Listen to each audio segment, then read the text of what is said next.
अगर आप भी ज़मीन संबंधित कोई भी समस्या से जूझ रहे हैं तो आप कमेंट करके पूछिए, हम वीडियो के माध्यम से जवाब देने का प्रयास करेंगे। आप चाहें तो फेसबुक यूज करते हैं तो फेसबुक पे सर्च कीजिए कंप्यूटर की 99 और आप वहां से जो है पेज को लाइक कर लें और आप वहां से मैसेज भी जो है भेज सकते हैं। कुछ अगर आपका सवाल है तो आप जो है मैसेज के द्वारा भी पूछ सकते हैं। हम पूरा कोशिश करेंगे आपका जो है जवाब देने का और आपको सही रास्ता बताने का। देखिए, अभी अगला सवाल सुनते हैं कि दाखिल का जो है खारिज का नकल कहाँ मिलेगा। कर्मचारी कह रहा है कि रजिस्टर 2 फट गया है। ठीक है सर, दाखिल खारिज 2009 का नकल कहाँ मिलेगा, और ये वही पूछें। कर्मचारी कह रहा है कि रजिस्टर 2 फट गया है। देखिए, मात्र 2000, ये ज़्यादा दिन का नहीं है, 2009 का दाखिल खारिज हुआ जमीन का।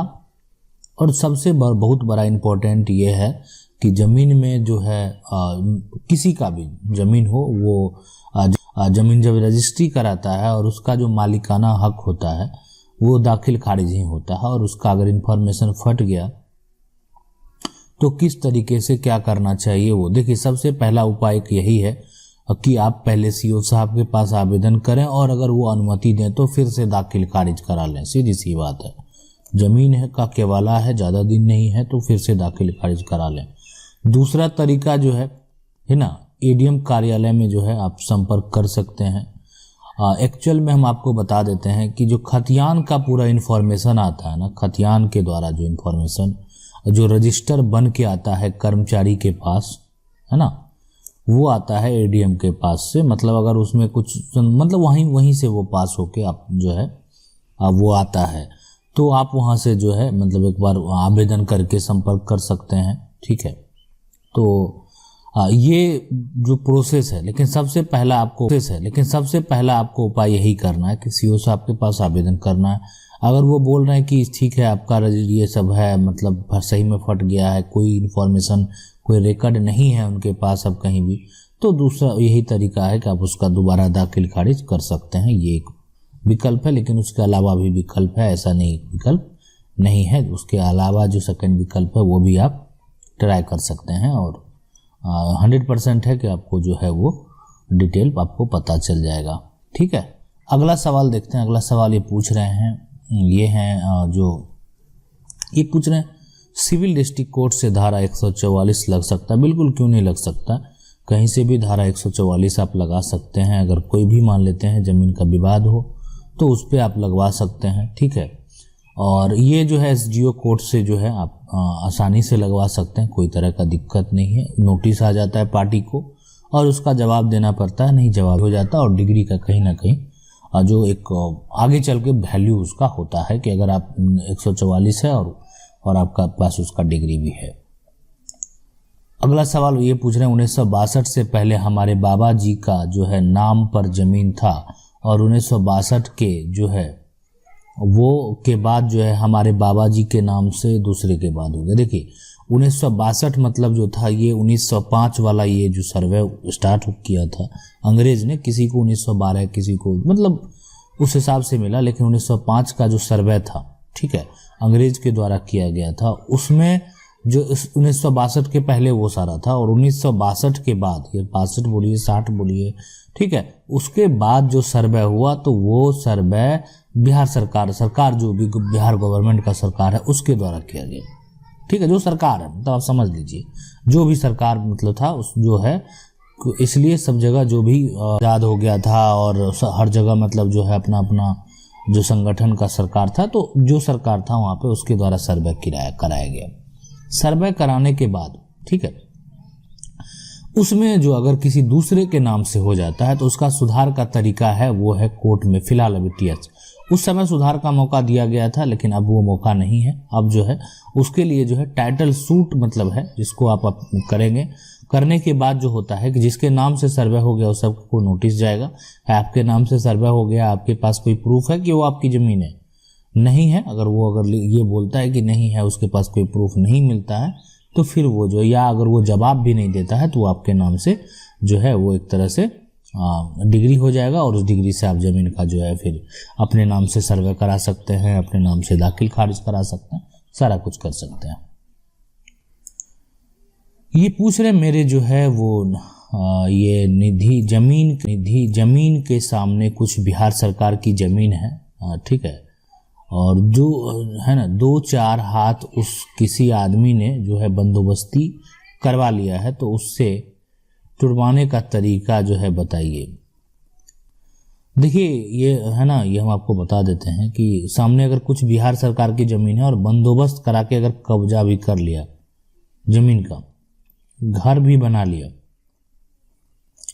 तो तुरंत नहीं टूटेगा, सीधी सी बात है। घर भी बना लिया, कब्जा भी कर लिया, तो जो भी है तब नहीं टूटेगा। अगर वो उस पर घर नहीं है, वो ज़मीन खाली है ना, किसी के अंडर में हो लेकिन वो खाली है, तब लेकिन ये बंदोबस्त जो है सीओ के द्वारा जो है एक तरह से किया जाता है, ठीक है। अगर वो आपके दखल में है, सीधी सी बात है, आपके दखल में है, तब आप DCLR सीओ साहब तो मतलब तो वो बंदोबस्त कर ही दिए, तो सीओ कर सकते हैं, लेकिन आप जो है DCLR कोर्ट में उसके लिए अपील कर सकते हैं अगर आपके दखल में है और वो आपका जो है बंदोबस्त जो है मतलब जो सरकारी ज़मीन है, बिहार सरकार का ज़मीन है, तो वो अगर वो आपके बंदोबस्त में है तभी वो आपका हक है, नहीं तो वो सरकार का ज़मीन है। और सरकार जिसको चाहे मतलब बंदोबस्त कर सकता है, वो डिपेंड करता है सीओ के ऊपर, या हो सकता है उसको खाली भी करवा सकता है।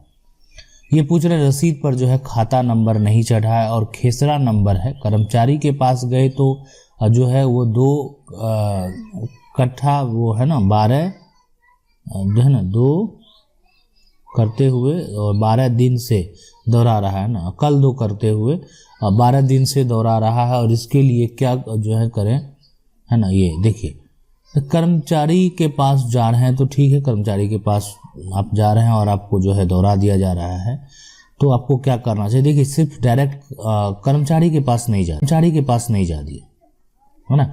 रसीद पे आपका खाता नंबर है ना, खाता नंबर है, तो उसका इन्फॉर्मेशन आप पहले निकालिए, पूरा ज़मीन का इन्फॉर्मेशन कर्मचारी के पास से जो है आप निकालिए, पूरा जो भी उससे रिलेटेड सारा इन्फॉर्मेशन है रजिस्टर में मेंशन, या आप बोल सकते हैं मेरा अपना जो है रजिस्टर दिखाइए, कि किसी भी खाता नंबर का कुछ भी जो भी खेसरा होता है, ठीक है। या आप ऑनलाइन भी देख सकते हैं उस खाता में कितना खेसरा है, तो हो सकता है उसमें कि बहुत सारा खेसरा, आप अगर पूरा खाता आप पे वो है तो उसका अगर कुछ खेसरा नहीं है तो इसका मतलब पूरा खाता का ज़मीन जो है वो आप ही का होगा और कोई अंश नहीं होगा, तो दिक्कत नहीं है। लेकिन अगर मान लेते हैं सिर्फ खाता नंबर है और खेसरा में बहुत लोगों का अंश है, तो समस्या है, ठीक है।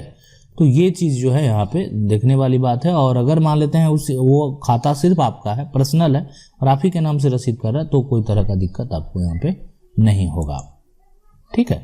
ये पूछ रहे खतियान में मेरा नाम है सर, मेरा ज़मीन हो जाएगा, कागज़ भी हमारे जो है क्वेश्चन निकला हुआ है, ज़मीन मेरा ही है और मेरे ज़मीन सामने वाला जो है प्रॉपर्टी हड़प लिया है, जबकि मेरे दादाजी ज़मीन बेचा भी नहीं है और बाद में बोलता है कि मेरे पास भी कागज़ से ज़मीन मेरा है और ज़मीन जो है मेरा वे बेच भी दिया है, लेकिन उसका दाखिल खारिज नहीं हुआ, क्या मेरा ज़मीन होगा। बिल्कुल 100% होगा, ठीक है। जो आदमी अभी खरीदा प्लस जो आदमी बेचा और आपका ज़मीन है, ठीक है, ज़मीन जो है वो आपका, आप जो है उस पर केस फाइल कर सकते हैं, ठीक है। और इसलिए कि ज़मीन तो आपके दखल में है नहीं, किसी को बेच दिया, वो खरीद लिया, तो आगे उतना प्रोसेस जैसे बल प्रयोग से ज़्यादा अच्छा है कि आप उस पर कोर्ट केस फाइल कर सकते हैं, TS भी फाइल हो सकता है यहाँ पे। और इसके बाद जो होता है कि इसमें बेचने वाला और खरीदने वाला दोनों को नोटिस चला जाएगा, और नोटिस जाएगा तो दोनों को, खरीदने वाला तो ठीक है फिलहाल बाद की बात है, पहले बेचने वाले को जवाब देना पड़ेगा, ये दोनों को जवाब देना पड़ेगा। तो बेचने वाला जो है इसका दाखिल खारिज भी नहीं हुआ, बेचने वाले को जो है प्रमाण दिखाना होगा कि किस आधार पे वो ज़मीन को जो है बेचा है। तो और इसके बाद जो है ये सारा कुछ जितना भी रजिस्ट्री है ये सब अगर आपका पक्ष में डिग्री होता है तो सब कुछ जो है रद्द हो जाएगा, कोई तरह का समस्या नहीं है।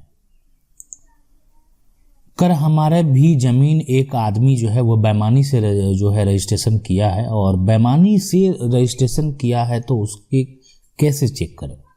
देखिए उसको चेक करने का मतलब आदमी अगर बेईमानी से कोई रजिस्ट्रेशन कर लिया ज़मीन का मान लेते हैं, या दाखिल खारिज करा लिया, तो उसका इन्फॉर्मेशन कोई आपको देगा नहीं। तुरंत सीधी सी बात है कि एक रजिस्टर में जो है कोई आता है, उसका सब कुछ वेरीफाई करने के बाद जो है नियम है कि उसको दाखिल खारिज कर दिया जाए।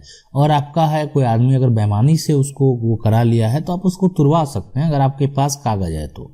ठीक है सर, उड़ीसा का 1905 का इन्फॉर्मेशन कैसे निकालें? ठीक है, हम जो है ये आपको ये उड़ीसा का भी बता देंगे, है ना। 1905 का इन्फॉर्मेशन जो है, ओल्ड इन्फॉर्मेशन किस तरीके से निकाला जाता है और उसके रिलेटेड जो है वीडियो भी हम अपलोड करेंगे। ठीक है, अगला सवाल जो है ये पूछ रहे हैं, मेरे जमाबंदी 568 से जमीन जो है घटकर दूसरे के जमाबंदी पे जो है चढ़ा दिया है और मेरा जमीन मेरे दखल कब्ज में है और मेरा खतियानी है, तो क्या करें? सबसे पहला काम सीओ साहब को इस बात का आवेदन कीजिए कि जमीन मेरा खतियानी है और मेरे दखल में है, लेकिन दूसरे में जो है चढ़ा दिया है, दूसरे में चढ़ा दिया है। अगर सी में चढ़ा दिया है, अगर सीओ साहब नहीं करते हैं तब आपको जो है ऊपरी कार्रवाई आप जो है जा सकते हैं, उससे ऊपर जा सकते हैं। ठीक है, और जिसके मतलब जो है वो कर दिया है उस पर आपको फिर DCLR से जो है नोटिस करना पड़ेगा। ठीक है, मतलब जिसके अंदर वो दखल कब्ज जो है कर दिया है कागजी, कि कागजी है तो कभी भी वो दखल मान लेते हैं जमाबंदी पे चढ़ गया उसके तो वो बेच भी सकता है, तो और प्रोसेस आगे बढ़ा, इसलिए आप उसको नोटिस कर सकते हैं। उसके पास कोई अगर आधार नहीं है तो वो जो है टूट जाएगा। ठीक है, और जमीन आपके दखल में है तो दखल भी बनाना जो है वो बेहद जरूरी होता है यहाँ पे। ठीक है, ये पूछ रहे जो है प्लीज कमेंट का जवाब दें, मेरा मौजा नंबर नहीं आ रहा है भाई, और है ना। तो देखिए इसमें जो है मौजा नंबर अगर आपका नहीं आ रहा है, ऑनलाइन इन्फॉर्मेशन में मौजा नहीं आ रहा है, ठीक है, तो इसके लिए देखिए ये तो एक जो पूरा सिस्टम में गड़बड़ी का बात है। ठीक है, तो ये जो है राजस्व का जो डिस्ट्रिक्ट कार्यालय है वहीं से इसका सुधार होगा। ठीक है, कि एक ऑनलाइन पोर्टल है, अगर उसमें मौजा नहीं आ रहा तो आपने स्पष्ट नहीं किया कि आपका मौजा नंबर कहाँ नहीं आ रहा। ठीक है, तो अगर आप स्पष्ट कर देते तो और बेहतर तरीके से जो हम आपको बता पाते। ये पूछ रहे मोटेशन प्लॉट नंबर छूटने पर कैसे जोड़ें? देखिए मोटेशन अगर प्लॉट नंबर आपका छूट जाता, मतलब आप जमीन का मोटेशन करा लिए और जो है मान लेते हैं कि 100 नंबर का प्लॉट था, 101 का प्लॉट था या रजिस्ट्री में 102 का प्लॉट था, आप 2 का मोटेशन करा लिए और 102 जो है ये छूट गया। अब इसको अगर फिर दोबारा जोड़ना है तो फिलहाल दोबारा दाखिल खारिज के लिए जो है आपको अप्लाई करना पड़ेगा, यही एक प्रोसेस है और इसके लिए आपको सीओ को आवेदन भी करना पड़ेगा, यही तरीका है और इससे आप जो है आसानी से कर सकते हैं। अगर आप लोगों का भी जमीन संबंधित कोई भी सवाल है कमेंट करके पूछिए, वीडियो के माध्यम से जवाब देने का प्रयास करेंगे। वीडियो अच्छा लगा वीडियो को लाइक जरूर कर दें, चैनल को पहली बार देख रहे सब्सक्राइब करके जो बेल आइकन उसको जरूर दबा लीजिए। मिलते हैं अगले वीडियो में, तब तक के लिए जय हिंद।